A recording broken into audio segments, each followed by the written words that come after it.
I'm Elizabeth Wydra, president of the Constitutional Accountability Center, and welcome to today's Purple Chair Chat.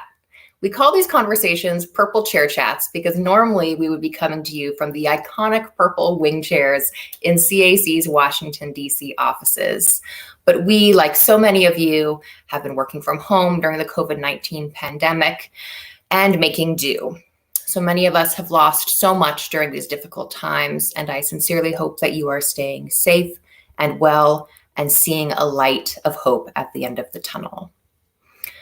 Purple Chair Chats tackle the important legal, political, constitutional issues of the day. And today I am absolutely thrilled that, especially during Pride Month, we are joined by Shannon Minter, the legal director for the National Center for Lesbian Rights. NCLR is one of the nation's leading advocacy organizations for lesbian, gay, bisexual, and transgender people, and a valued ally and coalition partner of all of us at CAC. Now, Shannon himself is a veteran of many of the most important legal battles for the rights of LGBTQ people over the last several decades, including serving as lead counsel for same-sex couples in the landmark California marriage equality case that affirmed the fundamental right to marry. Shannon, I'm so thrilled that you could join us today. Welcome. Thank you, Elizabeth. It's great to be here. So there's so much to talk about. I want to dive right in. In addition to your path-breaking work on marriage equality, you, of course, have also been a leading advocate on cases, including at the Supreme Court level, that deal with religious liberty claims that some have said amount to a license to discriminate against LGBTQ individuals, couples, or families. And that brings us right up to this week's Supreme Court ruling in Fulton versus City of Philadelphia. Can you explain for our viewers what is at stake at Fulton and what the court decided? I'll give it a shot.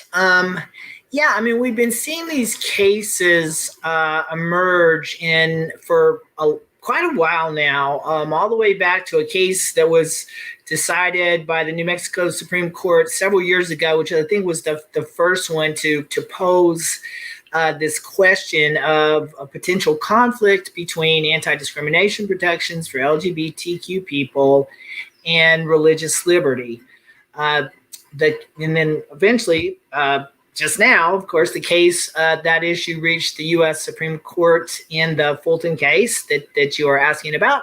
So in Fulton, the issue was whether a religious adoption agency that entered into a contract with the City of Philadelphia had a free exercise right under the First Amendment to not comply with the anti-discrimination provisions in the contract when it came to prohibitions on sexual orientation discrimination, because the provider, Catholic Social Services, was not willing to place or evaluate potential adoptive homes for same-sex couples because it conflicted with their religious beliefs. So, oh my goodness, I mean, there's been so much anticipation, anxiety, worry, in the many, many months that it takes for a case to get briefed in the U.S. Supreme Court, and then the oral argument, and then we're all waiting for the decision. And then finally it came down. And to everyone's, I think, shock, it was a very big surprise. It was a unanimous decision authored by Chief Justice Roberts. Now, it ruled in favor of the adoption agency, but on extremely narrow grounds that has everyone who cares about these issues talking and debating. But I will just say, and there's different perspectives on it, and we'll talk about that, I'm sure. But my 2 cents on it is that I do think we dodged a real bullet here. The court very well could have, for the first time, recognized some broad sweeping religious liberty exemption to anti-discrimination laws, but it did not do that. It issued a ruling very narrow based on very specific facts in that case that I think will have very little application to other contexts. Yeah, so I think, not to get too much into the weeds, but so that there was this very kind of bold conservative position that said, as you mentioned, Shannon, that, there should be a broad sweeping exemption when you have a religious liberty claim to complying with anti-discrimination laws. And that would have overruled a longstanding precedent authored by Justice Scalia that's called Smith versus Employment Division. And Smith stands for the proposition right now that if there is a generally applicable neutral law that has an incidental burden on religious liberty, that's okay. And so the narrow position that you're talking about allowed more liberal justices to join with some of the more conservative justices and say, well, this law isn't a generally applicable law because it allowed for some exceptions and discretion, et cetera. So that's the narrow part that you're talking about. And, I certainly see still some ominous clouds on the horizon. I totally agree with you that it could have been a worse decision, but it also could have been a lot better. I feel like, and we argued in our brief that, it has been longstanding that there's been a recognition that when you have competing constitutional rights and values here, the First Amendment, religious free exercise, the Constitution's 14th Amendment, among others, guarantee of equality and equal treatment under the law, that if it's a general neutral law, that you have to comply with anti-discrimination law. And, to me, it was concerning, and maybe it's because we don't have Justice Kennedy anymore, that there didn't seem to be this real grappling with the equal protection rights of the couples at issue here. What do you see on the horizon, I guess? There's been some good case law coming out of this conservative Supreme Court in the Bostock case that applied Title VII to LGBTQ individuals, but also some concerning signals that there could be these big religious-based exceptions to LGBTQ rights. Yeah, let me be clear. I think we dodged a bullet in this case, but as you noted, there's a lot of things that are somewhat ominous about the decision. I think that it is very clear that while the court was willing on this one to punt this issue for another, that when they the sort of constitutional merits of whether or not there can be constitutionally based exemption to anti-discrimination laws under the Free Exercise Clause, they're going to say that, yes, there can be. I think all of the signs are there that they have, that the court has, there's a majority of justices on the Supreme Court who are ready to do that. And I think in some ways, the decision in Fulton was intended and should be received by us, LGBTQ advocates and people who care about LGBTQ equality, as kind of a warning that we need to be prepared that is probably going to happen at some point. There's several cases teed up right now that present this very same issue that the court has yet to decide whether it's going to accept cert on any of these cases, but there's like half a dozen of them. They don't all involve actually a conflict between religious liberty and LGBTQ rights either. Some of them involve religious liberty in some more kind of traditional, conventional context, but that would also allow the court to revisit the Smith decision. But Elizabeth, I know, and I know not everyone agrees with this, I know, but I think given that we have been sent, I think, a very clear warning about what is to come, I think it would behoove us as a movement and as a community to try to, where we can, work out accommodations with people who are seeking, and entities and organizations who are seeking religious liberty exemptions. I would rather do that voluntarily. I'd rather do it even legislatively or even based on policies than to have the Supreme Court hand down a sweeping, constitutionally based categorical rule that is going to potentially wreak a lot of havoc. That's interesting. So the idea that you try to work out the accommodations before, as you're crafting the policies, because certainly the signals are very clear from the Supreme Court that if that isn't done, then they will probably do it for folks. And as you mentioned, this is something that has, come up in other contexts. The Fulton case, of course, comes up in the context of foster care and government contracting with religious-based social services organizations. But a lot of folks might remember the Masterpiece Cake Shop case from a couple of years ago that involved obviously a private business, in that case, a baker who refused to bake cakes for same-sex couples. And, in that case, again, the court kind of took a more narrow, not the worst case scenario, based on, kind of a factual distinction in that case. And that seems to be where we are.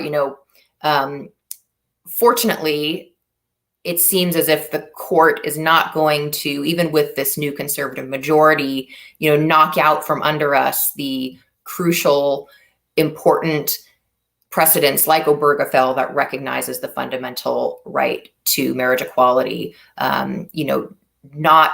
We saw in Bostock, a positive case that applies employment anti-discrimination principles to LGBTQ individuals.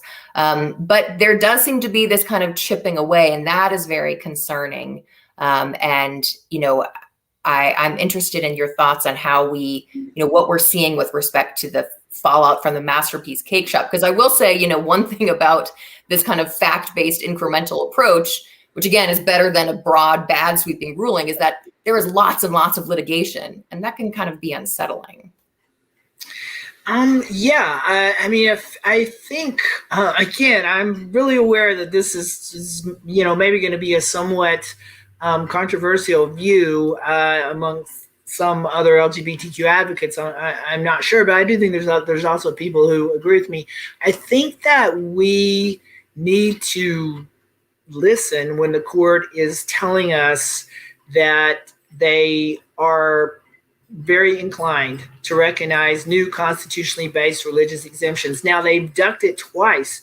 They gave us a break in Masterpiece Cake Shop, avoided the issue. They just did it again in Fulton. But seriously, the writing is on the wall. And I think instead of just like doubling down and going right back and pushing the same issues in exactly the same way, we're going to end up right back at the Supreme Court. And we are eventually going to lose. With the current court, we will eventually lose. I think we should be trying to keep these cases out of the court, and we should be trying to reach a cultural legislative accommodation around religious liberty it'll be something we can negotiate. I actually think it could even be healthy for our democracy for us to make greater efforts to engage with people who are seeking out these exemptions and try to do some de-escalation, try to address and mitigate some of the cultural conflict and tension that has built up around these cases. But we're not, so far we're not really doing that too much. There's another case in front with that same baker in Masterpiece Cake Shop, a new discrimination claim brought by a transgender woman who, he wouldn't make a cake to celebrate the anniversary of her gender transition. He lost in front of the Colorado Human Rights Commission, and that case is working its way back up, through the courts. And on the one hand, sure, that that individual has every right to bring a claim like that. On the other hand, to be honest, I wish he hadn't. I really think we need to just pause, take a step back, and kind of rethink our political and legal situation and recognize that, as you pointed out, the court's not going to, they're show no inclination to undermine these core rulings like Obergefell. We just got another huge victory in Bostock. To a large extent, we have won these legal and cultural battles in a very big sense. And I just think it would behoove us to try to be more gracious winners and to recognize that it would be good for us to try to be a little more open, let's just say open to conversation and understanding of people who, have these deep-seated religious beliefs that are giving them, causing them to want to, get involved in these legal conflicts with us. I think we could do more to head them off. It's so interesting, the strategic choices, and this is life and death for a lot of people, and I think that it can be very difficult to grapple with those possibilities and the difficult rulings that we see possible in this conservative Supreme Court when LGBTQ Americans look at the Constitution and say, I am owed equal protection of the laws. I deserve liberty and the pursuit of my happiness just as every other member of the American family does. And, you're talking about some really difficult strategic choices about litigation. And I think that, there is this growing support across the country recognizing the equal dignity of our LGBTQ family members. And so, I think that, it's certainly an interesting period and so much to celebrate this month and every month in terms of how far we've come, but also recognizing how much work there is still left to do. And, there obviously is some hope on the horizon with the Equality Act in Congress, which would ban discrimination against LGBTQ Americans, because even after the marriage equality victory, it was, you could get married on Sunday, but fired on Monday for who you love and choose to create a family with. So, there's a lot going on. So I'm very glad that you're here to talk about it with us. And, we've been talking about the Supreme Court and the federal level, but there's also a lot going on in the states. Can you talk a little about how NCLR is engaging with these issues in the states? And, I know a lot of us are very concerned about these harmful laws that are targeted, tragically at transgender young people in particular.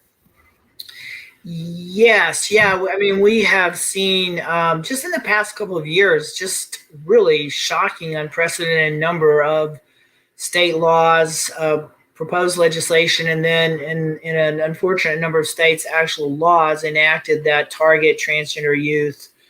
These, they're mostly around banning transgender kids from playing school sports, which is so cruel and just, one would think, just unthinkable when you think of how devastating that is for children.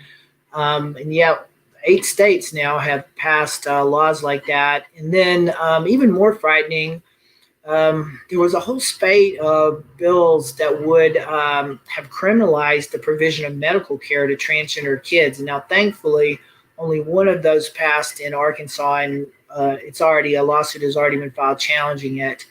I mean, the good news on the sports bans as well too is that I do not think they will stand. I do think that legal challenges against them will be successful. The first one, Idaho, is the first state to pass a law like that.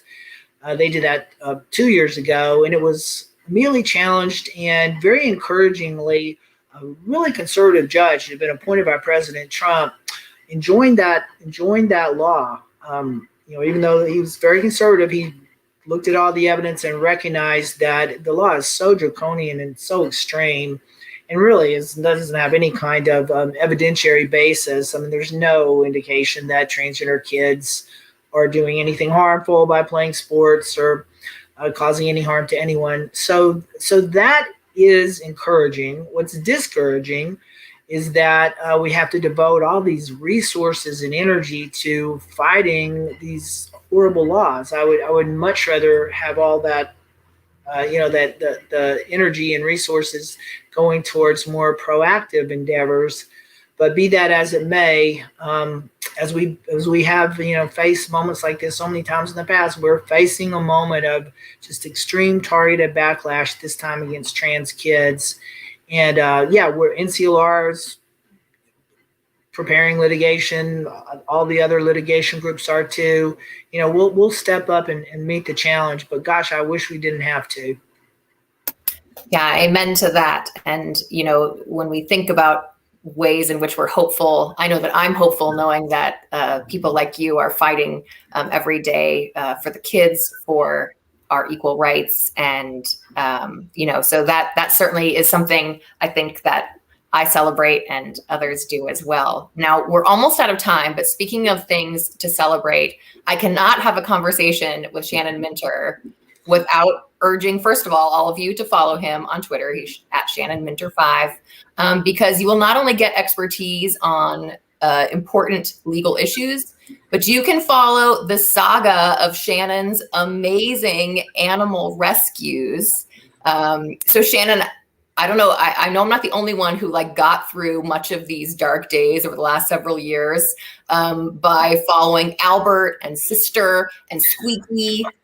How many rescues do you have at this point? You've got to have 30. Oh my gosh, I love that you actually know their names. Of course. Oh yeah. Well, we have 4 dogs now, and we're up to 7 cats. What can I tell you? It all goes back to a couple years ago, and I found this little abandoned kitty and an abandoned puppy on the same day, and then next thing you know, more puppies showed up, more kitties, pregnant feral kitties. What can I say? We have a house full now. Well, bless you. And, there they are. We have them up. There's from the night, I think this is right after you found Albert and Squeaky. And, if you ever have any free time, I think there's a children's book in the works there. So thank you so much, Shannon. Thank you so much for joining us. Thank you to everyone for watching, and you can find out more about the Constitutional Accountability Center and the work we do on LGBTQ issues and more at theusconstitution.org. Thank you again, Shannon. Please be well. Thanks so much, Elizabeth.